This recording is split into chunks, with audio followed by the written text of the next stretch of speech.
Buenas tardes, iniciamos otra sesión de streaming. Recordemos que durante toda esta semana hemos tratado de traer un invitado para que nos hable un poquito de temas periodísticos, específicamente en periodismo digital. Les recordamos antes de iniciar que las convocatorias a nuestros cursos de formación digital siguen abiertas, están abiertas en forma constante. Les hacemos una invitación para que no solo se inscriban a la red, sino que participen de nuestros cursos, terminen el ciclo de formación en comunicar en entornos digitales y así puedan iniciar con los cursos avanzados en periodismo móvil, community management para periodistas, productos audiovisuales en internet y los cursos de nuestra red amiga Redial Colombia. El día de hoy tenemos un invitado muy especial, se trata de Alejandro Arias, ganador del premio de fotografía periodística o reportaje gráfico en internet en los premios Simón Bolívar que se llevaron a cabo hace 8 días justamente. Alejandro se ha desempeñado como periodista investigativo durante los últimos 5 años, pero cabe resaltar que además de desempeñarse como periodista, es abogado. En, en su labor ha tratado varios temas en denuncias y una de esas tiene que ver con el premio con el cual ganó el Simón Bolívar, que es una denuncia por contaminación de carbón en la costa atlántica. La fotografía ganadora se llama Drummond, su última fechoría y el ANLA. Alejandro nos va a dar un recorrido sobre la iniciativa de la fotografía y cómo llega esta a alcanzar un premio Simón Bolívar, siendo que es una fotografía tomada justamente con un dispositivo móvil. Entonces, damos la bienvenida a Alejandro. Alejandro, ¿nos estás escuchando? Hola, sí, gusto saludarlos, los estoy escuchando, gracias por la invitación y bueno, fuerte abrazos a todos quienes nos están siguiendo ahora. Bueno, Alejandro, inicialmente yo quisiera que nos contaras un poquito sobre el tema que quisiste desarrollar, el tema de las denuncias por esta contaminación de carbón. ¿Cómo llegaste a este tema? Ok, nosotros venimos denunciando un grupo de personas, muchos periodistas, otros ecologistas, hemos venido denunciando los temas relacionados con contaminación ambiental en la región. El tema del carbón particularmente ha sido un tema sobre el que hemos estado muy interesados por los efectos que a lo largo de los años ha venido generando no solamente en el medio marino, sino alrededor de donde están los puertos. Había un punto que era muy importante y era el relacionado con la afectación del polvillo del carbón a los seres humanos, y eso nos había venido motivando a auscultar mucho más de fondo el tema del polvillo del carbón, el tratamiento, cómo estaba afectando a la gente y cómo demostrar esa relación de causalidad entre el polvillo del carbón, la actividad del carbón, sobre todo en este caso portuario, y las enfermedades respiratorias que estaban siendo prevalentes alrededor del puerto. Fue así como alrededor del 2010 presentamos las primeras denuncias a las autoridades colombianas, en este caso al Ministerio de Medio Ambiente. Para esa época, estamos hablando así, de 2010, el Ministerio de Medio Ambiente todavía tenía el control y el manejo de las definiciones de lo que debiera ser el cumplimiento de la calidad ambiental y de las estaciones de monitoreo. No obstante que aportamos documentación suficiente y material probatorio suficiente que permitiera poder establecer esa de causalidad entre la actividad del carbón, la actividad portuaria del carbón y las enfermedades tanto de trabajadores como de gente que estaba siendo expuesta al polvillo del carbón. El ministerio terminó respondiendo que todo era un invento nuestro, que las documentaciones no eran lo suficientemente fuertes, y eso obligó a que presentáramos unas denuncias ante la Contraloría General de la República. Aquí había una contralora muy honesta, una mujer muy honesta, Olga Marcela Jiménez, y con directrices de la Contralora General de la República se ordenó hacer un seguimiento al tema, sobre todo al tema general de la degradación ambiental del medio ambiente en Santa Marta, y uno de ellos era el tema asociado al carbón, y fue así como hicimos el seguimiento. Esta unidad de reacción inmediata o investigativa inmediata de la Contraloría determinó, logró establecer que las estaciones de monitoreo de calidad de aire no estaban ubicadas en los sitios donde debieran estar los apropiados, que los informes de calidad de aire o de cumplimiento ambiental eran falsos.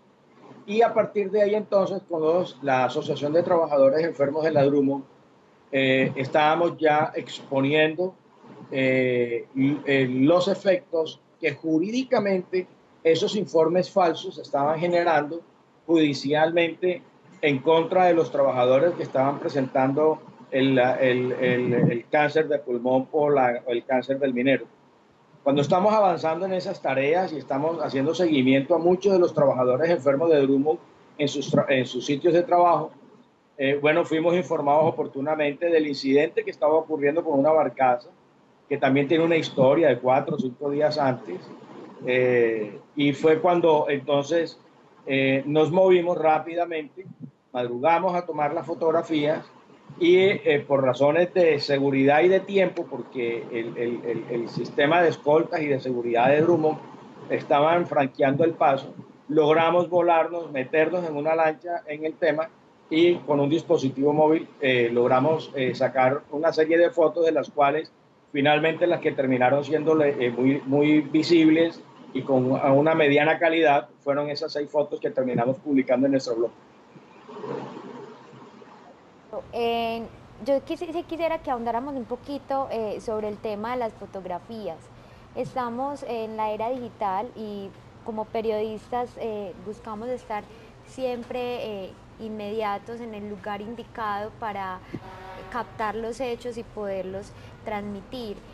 ¿Fue intencional el hecho de que fuera con un dispositivo móvil o fue quizás algo que surgió por la inmediatez y la misma necesidad de contar el hecho justamente en el instante en que estaba sucediendo? Bueno, nosotros llevábamos cámaras, pero el movimiento de las olas no nos permitían hacer unos enfoques adecuados. Y además, como era un tema muy rápido, porque teníamos que, primero, tratar de penetrar al área. Segundo, evadir el cerco de la vigilancia de la Drummond, que lógicamente los antecedentes no son los mejores. Yo después de haber denunciado esto he sido declarado objetivo militar 6 veces en lo que va corrido de este año. Y nuestro mayor temor era que a alguno de nosotros finalmente nos terminara pasando algo en el intento de lograrlo. Fue así como desistimos de las cámaras y finalmente apelamos a nuestros celulares, que son mucho más rápidos a la hora de obturar y que nos permitían poder trabajar más fácilmente las fotografías. Entonces, creo yo que cuando uno va a capturar una noticia, uno tiene que tratar de apearse del primer elemento que más le garantice que la fiabilidad de esa nota. Creo yo que los dispositivos ahora con los que contamos son supremamente útiles y bueno, ahí está una fotografía tomada de un celular, llega a cerrar la operación de la Drummond, la segunda empresa carbonera más poderosa del país. Por primera vez en la historia el gobierno nacional toma unas medidas como esa y hoy la Armada Nacional de Colombia, al igual que la ANLA, están avanzando en un proceso sancionatorio basado en una fotografía tomada con un celular. Entonces, creo yo que para efectos de poder transmitir la noticia y demostrar esa fotografía del momento, en este caso, independientemente si se hace con un dispositivo móvil o no, no tiene mayor valía. Bueno, Alejandro, en el momento de presentar la fotografía o el reportaje gráfico en sí a los premios Simón Bolívar, ¿cómo fue de pronto la aceptación o qué comentarios recibiste de parte de colegas? Que uno se encuentra muchas veces con colegas que siguen muy pegados a los medios impresos y tal vez pudieron lanzar algún comentario por la calidad de la fotografía, porque teniendo en cuenta que está tomada con un dispositivo móvil, no es una fotografía de muy alta calidad. Bueno, mira que primero la fotografía fue publicada. Yo creo que no hubo un solo medio en Colombia que no publicara la fotografía. Pudiera decirte varios medios, por ejemplo, La Silla Vacía reprodujo las fotografías completas, fue el segundo medio en publicar, fue el primero en publicar las 6 completas, fue el segundo en publicar una de las fotografías. Radio hizo acopio de ello, El Tiempo, El Espectador. No sé cómo ajustaron la fotografía, creo que alcanzaba los 1000 megapíxeles, pero de cualquier manera lo lograron, porque lo vi muy bien, digamos, muy bien elaborada en los impresos. Semana, por ejemplo, sacó incluso después una fotocomposición sobre la fotografía y me pareció magnífica y no se vio pixelada, no se vio alterada. La verdad no sé qué secreto hayan utilizado, pero finalmente la fotografía tuvo, digamos, fue publicada por casi todos los medios, nacionales e internacionales. Tengo entendido, incluso tengo revistas de Japón que lograron publicar la fotografía, de Holanda recientemente. Edwin Kotman, que vino a hacernos una entrevista sobre el tema de la contaminación, traía una revista de Holanda también que reproducía la fotografía. Yo creo que no, yo creo que la tecnología ahí no nos permite limitaciones en relación con el tema de las publicaciones, independientemente del nivel de resolución que se pueda tener. Ok, Alejandro, y bueno, ¿cómo es ese proceso en el que llegas a presentarte a los premios Simón Bolívar?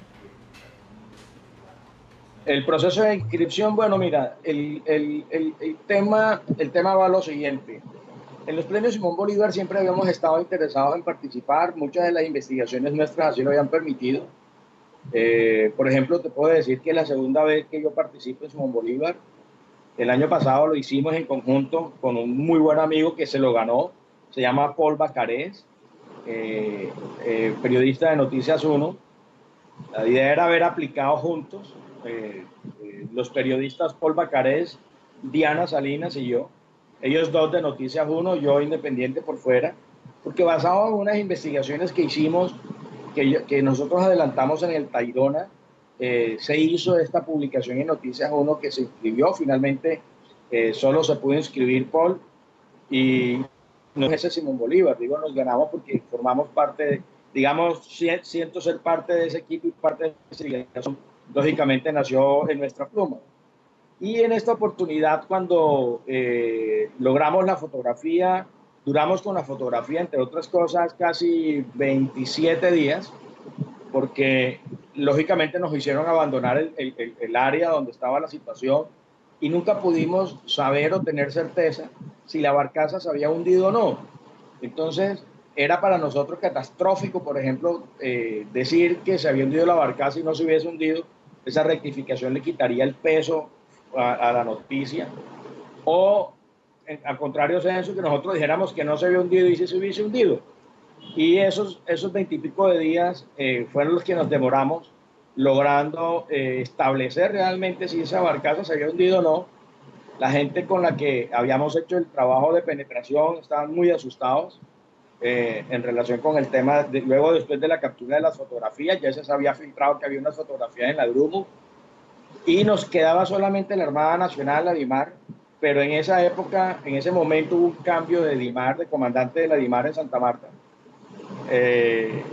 Y ahí, mientras establecíamos finalmente que hubiese sucedido el incidente, hasta que encontramos el expediente y confirmamos que efectivamente la barcaza no se había hundido, de acuerdo a un informe de buzos de la Armada Nacional que había ido a verificar un eventual incidente en el que no se había derramado carbón, sino solo agua. Cuando hicimos esa investigación, que completamos la investigación y confirmamos la suerte de la barcaza, yo contacté a un muy buen amigo periodista de RCN Radio, Johan Triana, y le comenté la situación, le planteé lo que estaba sucediendo y que finalmente la idea era que nos ayudara a hacer visible ese tema, el tema de la situación que se había presentado y cómo las autoridades nacionales habían sido burladas por la multinacional Durumon en este tipo de incidentes del que ya incluso ya habíamos estado haciendo advertencias. Y fue así como publiqué las fotos en el blog y Johan avanzó en la investigación. Él confirmó lo que yo había confirmado en mi blog con la DIMAR y se hizo las publicaciones. Ya después, conversando, analizando sobre el tema, él fue el que me invitó a que me inscribiera en el Simón Bolívar. Consideraba que esas fotos eran las fotos del año y por una sugerencia de él, en una noche me puse juicioso, hice la inscripción de las fotografías la explicación del tema. Y bueno, ya después fue hace 2 semanas cuando me llamaron a contarme que habíamos sido seleccionados y íbamos a ser galardonados con este premio. Bueno, Alejandro, teniendo en cuenta que no solamente has desarrollado temas investigativos que hacen referencia a este tema de la contaminación del carbón en la costa atlántica, yo sí quisiera que tocáramos un poquito el tema de lo que benefician las nuevas tecnologías de la información y la comunicación, el desarrollo de géneros periodísticos como la investigación. Durante los últimos 5 años has estado muy metido en el cuento investigativo y sí nos gustaría como que nos contaras un poquito de esa transición a la investigación tradicional, de la investigación tradicional a la investigación realizada con nuevas tecnologías de la información y la comunicación. ¿Qué herramientas nuevas tal vez has implementado durante tus investigaciones? Bueno, en el proceso de investigación utilizamos varios elementos, porque la idea no es solamente tener una historia y haberla documentado, sino tener la posibilidad de transmitirla. Creo yo que hay muy buenos periodistas, hay mucha gente haciendo unos trabajos supremamente maravillosos, pero creo yo que a veces lo que nos ha faltado ha sido potencializar las herramientas. Creería yo que a veces pasa eso. Y cuando decidí, por ejemplo, trabajar este tema de la investigación, la primera cosa que quise hacer era que lo que yo investigara y lo que se produjera en el proceso de investigación estuviera al servicio, primero, de la comunidad y segundo, pudiera ser utilizado por todos los medios de comunicación sin las exclusiones que son lógicas en este medio. De tal manera que la primera cosa que hago es no casarme con un medio de comunicación en particular, en principio, sino servir de oportunidad o de fuente o como una especie de agencia para que todos los medios de comunicación puedan acceder a él.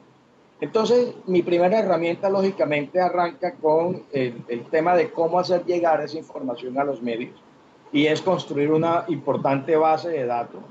Y esa importante base de datos va a ser útil en la medida en que uno construye algún grado de credibilidad. Y pienso que la primera gran herramienta en este proceso es tener credibilidad. O sea, cultivar un gran grado de credibilidad, y eso obliga a hacer un trabajo juicioso, que cuando uno publique la gente sepa que hay un grado de seriedad lo suficientemente fuerte como para que un medio de comunicación se interese en sacar una noticia. Y en eso, lógicamente, la Internet nos permite proximidad muy rápido, muy rápido. Yo les puedo contar que arranqué con 76 contactos hace un poco más de 6 años, y hoy contamos con un poco más de 51.700 abonados en nuestra red de Internet, un poco más de 4.000 personas a medios de comunicación. Perdón, ¿estamos hablando de contactos, seguidores en Twitter o qué tipo de contactos hace referencia?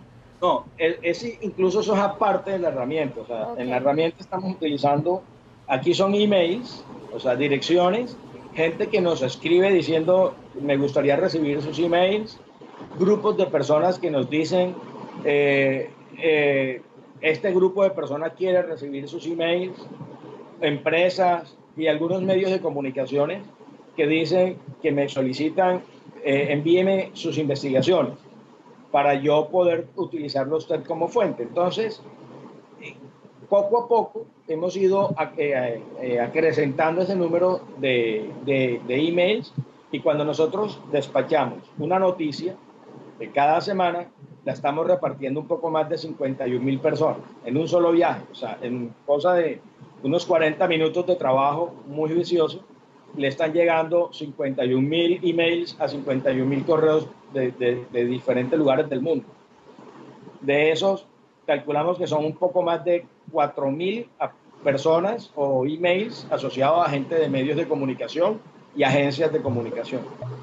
La otra herramienta es el blog. Entonces, hicimos, como no queríamos un tema comercial, sino un tema eminentemente informativo, utilizamos un blog público, normal, gratuito, y que fuera lo suficientemente práctico como para que la gente pudiera descargar información. Porque nosotros hacemos una afirmación e inmediatamente anexamos ahí el link de donde puedes descargar o el documento o el audio o el video o la fotografía con la cual estamos probando esa afirmación. Ese blog lo creamos hace unos 15 meses y hasta ayer superábamos los 61.500 visitas. Y nos apoyamos en Twitter y en Facebook como redes sociales. En Facebook colgamos en mi página. En mi página todo el que quiere afiliarse o ser amigo mío me solicita, yo le acepto. Yo nunca miro quiénes son, yo solo sé que acepto personas y eso comienza la gente a compartirlo. Y en Twitter lo distribuimos, y no obstante que tengo pocos seguidores, debo estar completando hoy pudiera estar completando los 1.400 seguidores. Lo que hacemos es que nosotros tratamos de hacer un seguimiento alfabético de todos los medios de comunicación que están en la red, en Twitter, y de gente de opinión o autoridades que nos interesen, y tratamos de colgar el link de la publicación del blog, de tal manera que con eso podemos impactar en un poco más de 1 millón de personas cada vez que publicamos. Entonces, la gente que está siguiendo un medio en particular, le llega el mensaje de Twitter y si le interesa, pues lógicamente nos visita. Pero, insisto, el principal elemento de todo, de poder aprender a manejar y de poder explotar al máximo las posibilidades de estos medios tecnológicos y digitales, va acompañado con un grado de credibilidad, o sea, ser muy serios en lo que publicamos. Hemos hecho más de 500 publicaciones, jamás hemos sido rectificados. Una sola vez nos quisieron demandar y esa demanda no prosperó, porque en eso hemos tratado de ser juiciosos. Entonces, este fin de semana, por ejemplo, salió una nota en Noticias 1, un video de un grupo de jefes paramilitares en Justicia y Paz que están frente a Hernán Giraldo rindiéndole pleitesía y dándole como un parte militar de sus actividades. Esa fuente somos nosotros. Ese video lo logramos nosotros y se lo podemos pasar, por ejemplo, a un medio como Noticias 1, por ejemplo. Eso, y no hay ninguna limitación. La idea es que toda la información que nosotros damos sea pública, sea para la comunidad, y los medios lo pueden utilizar sin pagar un solo peso por eso.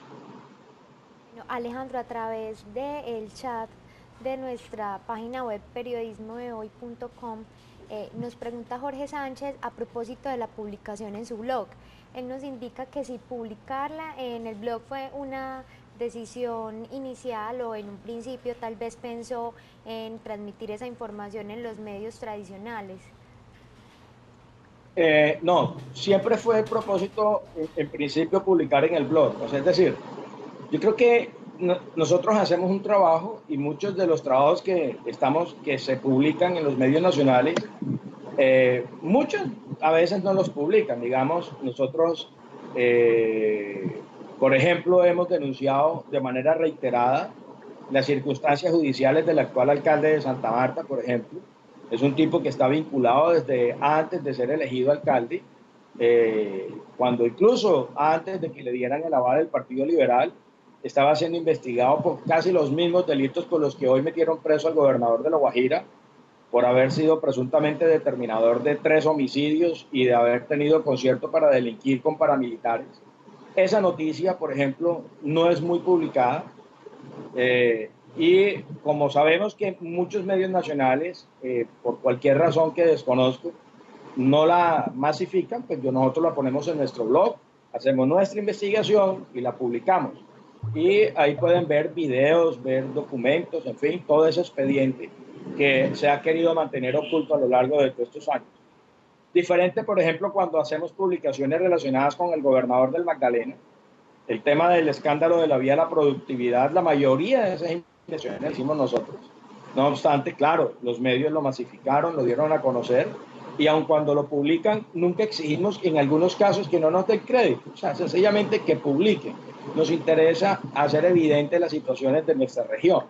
Y hay otros informes en donde sí, digamos, pedimos que se nos dé crédito, como por ejemplo todo el escándalo del Parque Tayrona, desde el primer artículo que publicamos, que fue replicado por Daniel Samper Pisano, que fue cuando hicimos evidente que la licencia que se le pretendía dar al Six Senses estaba amparado en un documento falso, un documento público falso, que decía que no había indígenas en el Parque Tayrona, hasta lo último que publicamos, que creo que fue en febrero o marzo, cuando salió una sentencia de una demanda que impetramos nosotros, que obligaba a hacer las consultas previas a los proyectos de los ciruelos la concesión que tiene el señor Besudo.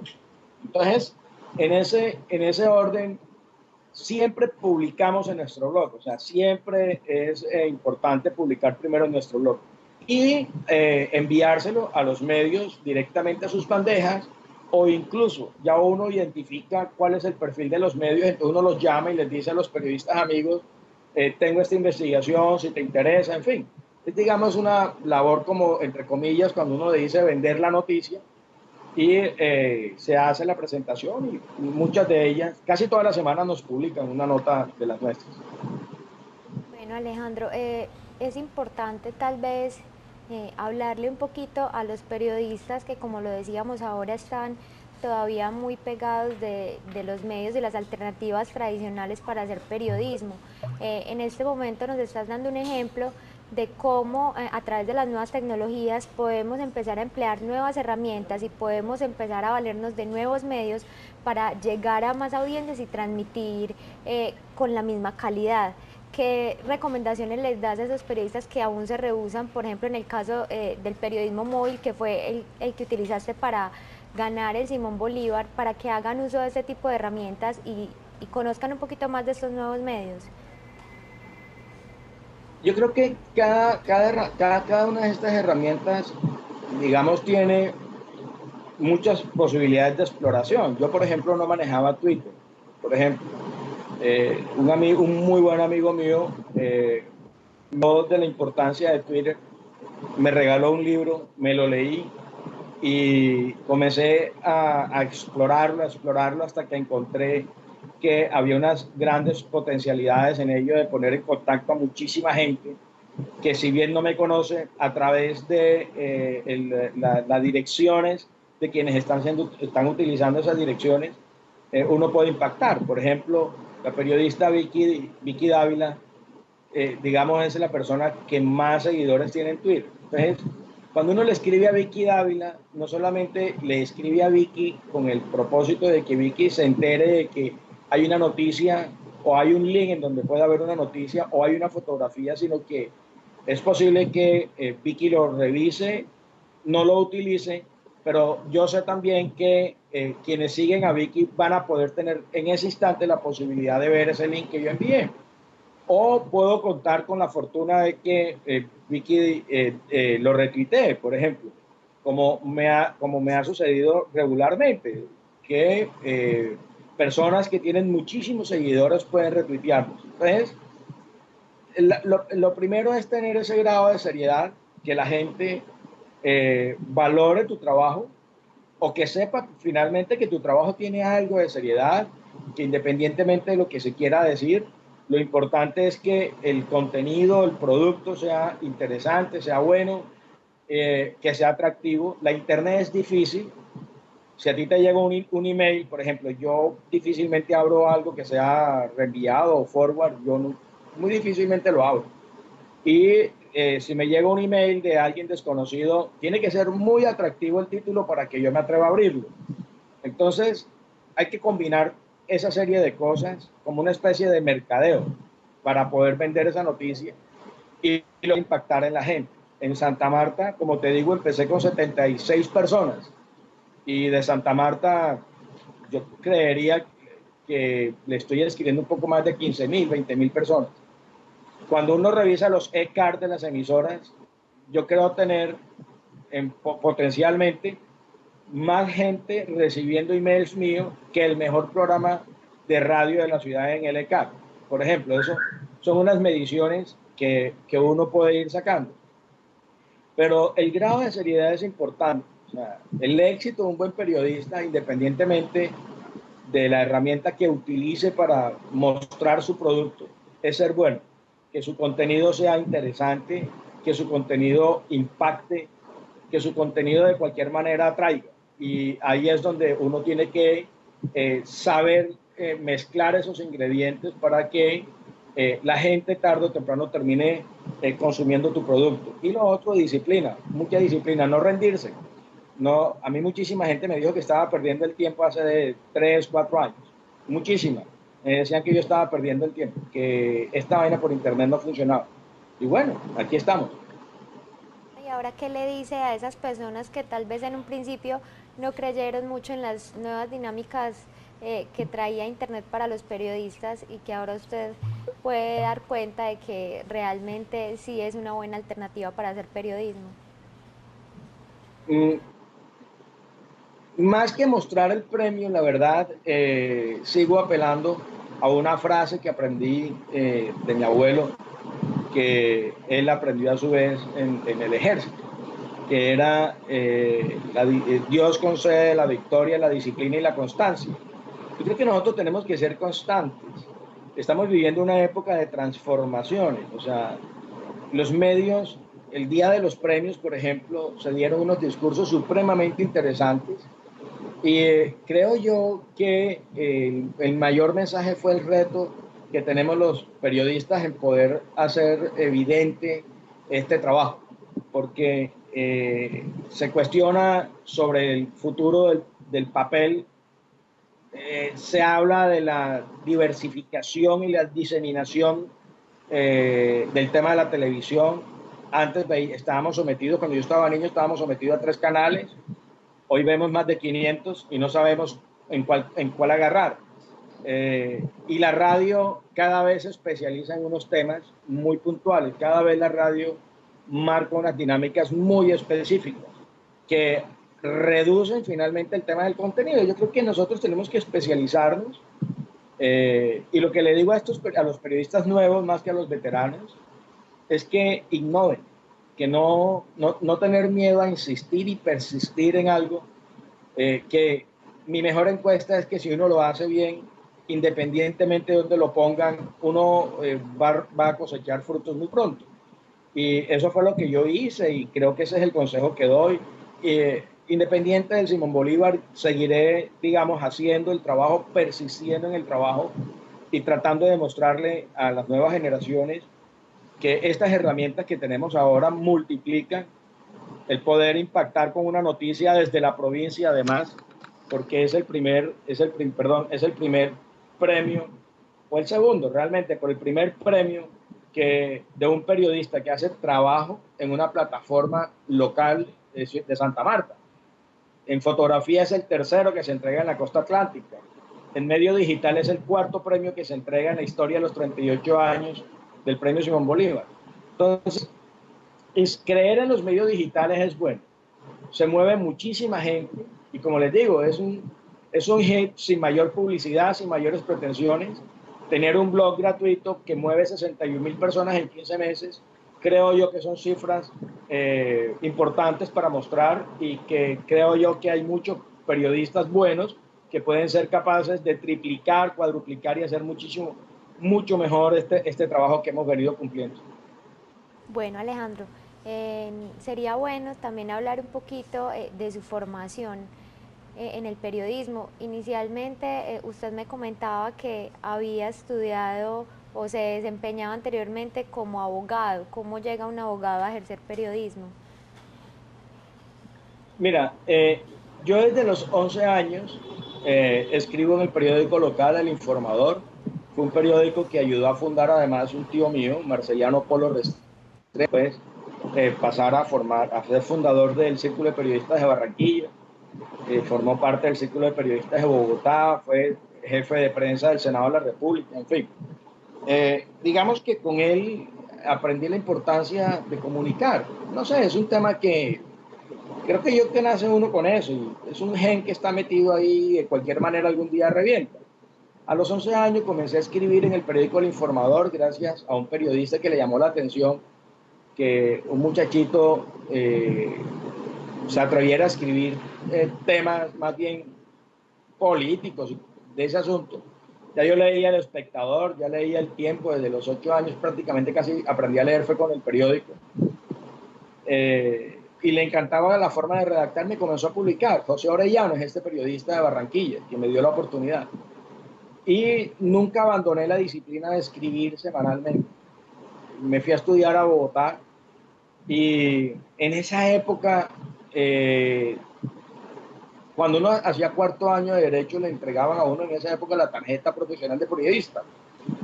Y me llamaba la atención que a un abogado le entregara, a un estudiante de cuarto año le entregaran la tarjeta, mientras que a los de comunicación social le entregaban a los 5 años. Entonces yo dije, estudio Derecho, porque además el Derecho me permitía tener una visión mucho más amplia de lo que yo pudiera comunicar. Y esa es una ventaja que ahora, la verdad, estoy disfrutando.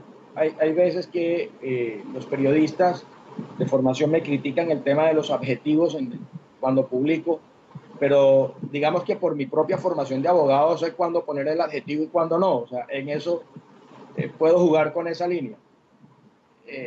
Y bueno, comencé a escribir, estaba estudiando Derecho y seguía escribiendo, entonces hice pinos en el suplemento dominical del Siglo. Luego en El Espectador conocí ya a Felipe Santos Calderón, de quien yo después posteriormente fui su abogado. Con RCN hicimos algunas cosas en la época de Juan Gosaín, hicimos algunas cositas, trabajos que me mandaban a hacer como supernumerario. Y yo vivía siempre en este cuento metido. Cuando decidí regresar a Santa Marta, encontré que adolecíamos de un tema de información. La visión que tenían desde Bogotá frente a nuestra ciudad era absolutamente diferente y lo comenzamos a evidenciar en el 2008, cuando en Bogotá creían que aquí teníamos agua potable todo el mundo y comenzamos a investigar y no era cierto. Cuando nos decían que teníamos energía eléctrica y no era cierto, y así muchísimas cosas.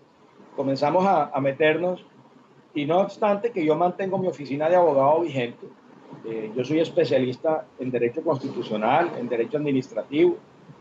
Aquí me especialicé en servicios públicos domiciliarios y montamos una fundación para defender a la gente de los servicios públicos.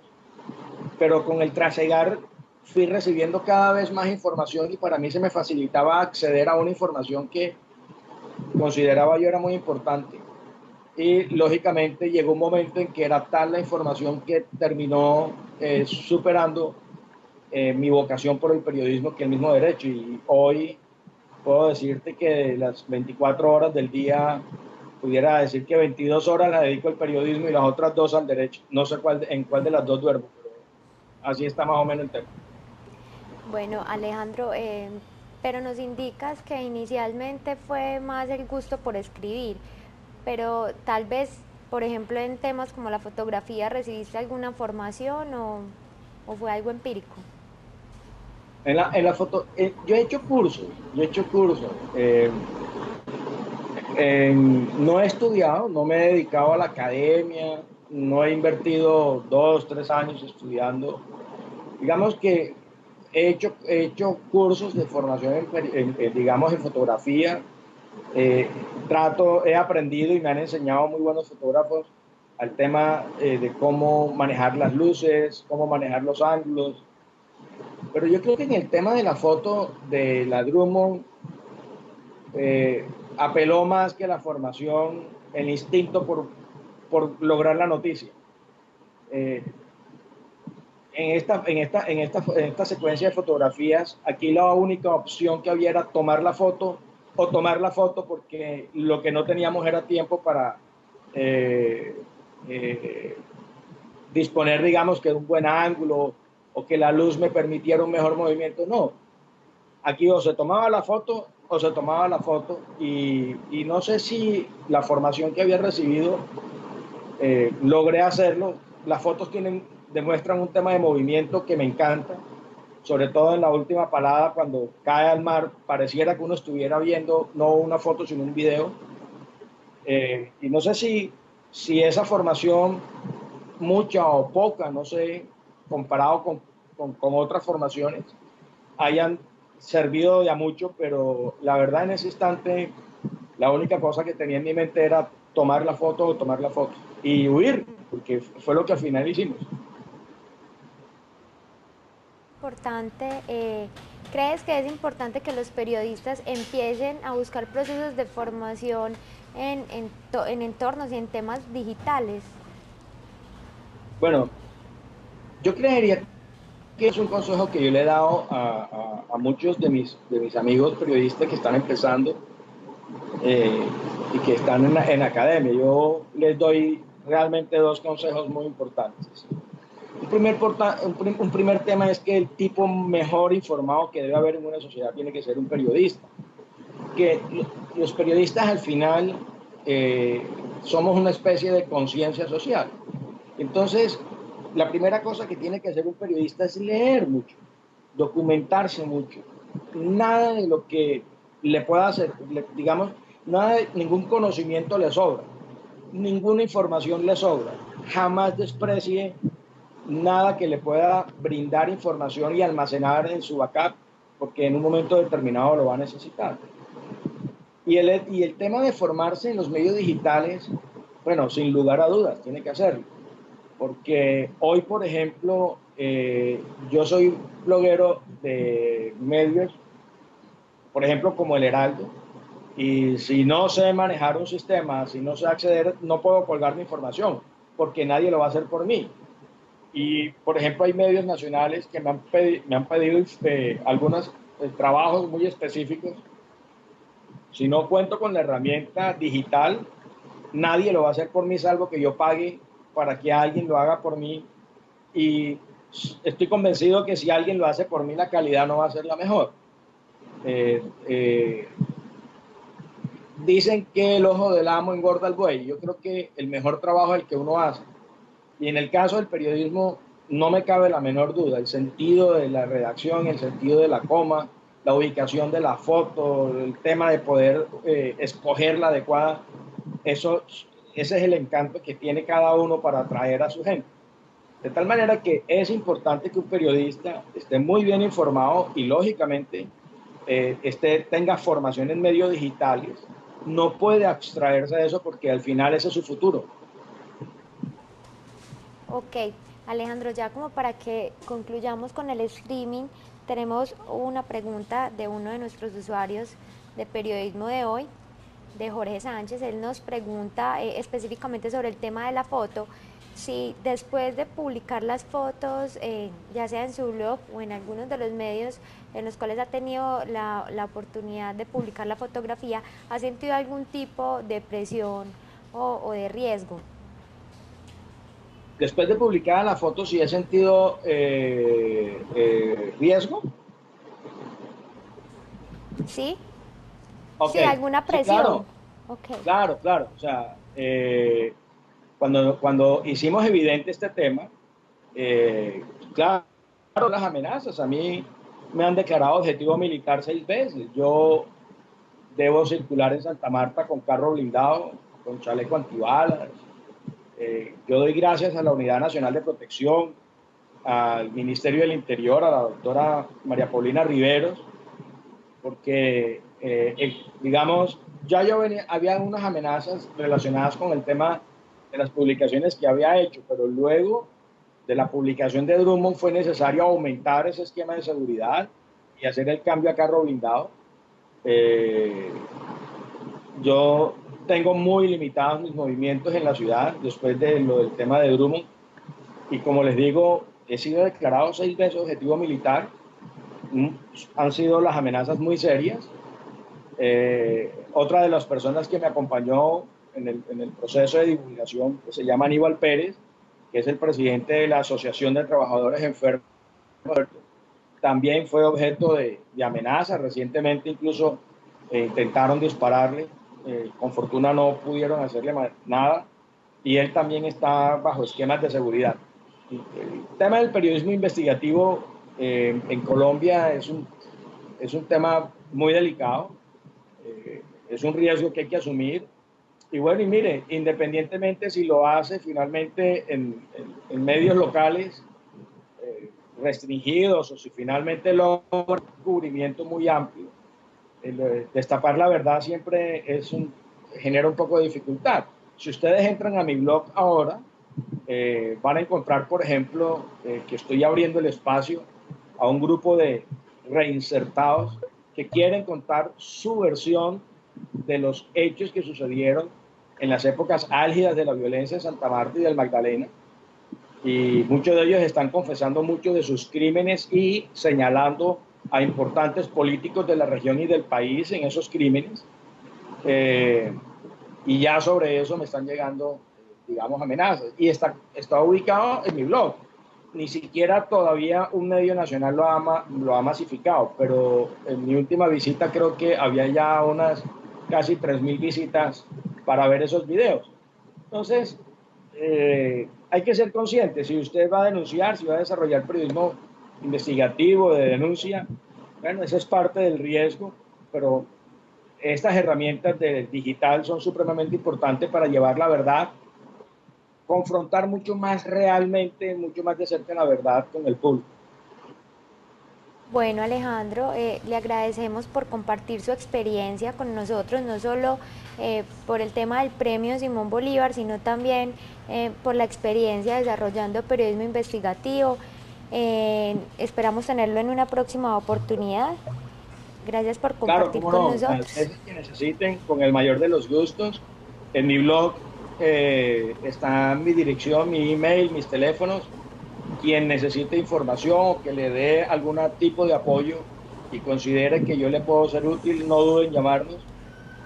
Independientemente del medio en que esté, no nos interesa. La importante es poder llevar la verdad a cualquier lugar del país.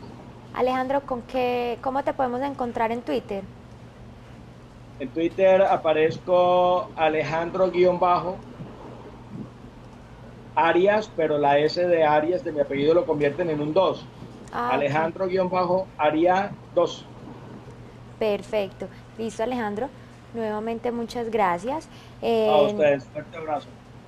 bueno, queremos informarles, aprovechar el streaming para informarles que los eventos de taller de periodismo en la era digital que se iban a desarrollar en la ciudad de Cali el día de mañana y en la ciudad de Bucaramanga el próximo 13 de noviembre, tuvieron que ser suspendidos por razones de fuerza mayor, ya que desde la presidencia y desde el Ministerio TIC tuvieron algunos inconvenientes para poder asistir al evento. Les estaremos indicando próximamente si se desarrollarán en fechas posteriores o si se cancelará definitivamente. También queremos aprovechar para invitarlos a que participen de un streaming muy especial que tenemos el día de mañana con Paula Carri, una experta argentina en nuevas tecnologías y en periodismo digital, que también nos va a hablar un poquito del tema de web y social media. Ella es fundadora y CEO en The Real Time. Paula nos va a hablar un poquito de información y análisis periodístico en tiempo real. Entonces esperamos que estén conectados mañana con nosotros también a las 4 de la tarde para que hablemos un poquito con Paula Carri sobre este tema de curación de contenidos. Muchas gracias por participar del streaming del día de hoy y recuerden que estamos en inscripciones permanentes para nuestros cursos. A propósito del streaming del día de hoy, aprovecho para extenderles la invitación al curso de periodismo móvil que, como ven y tal como lo indicó Alejandro Arias, es un tema que debe ser tratado y del cual los periodistas debemos entender un poquito más para optimizar nuestra labor periodística. Muchas gracias.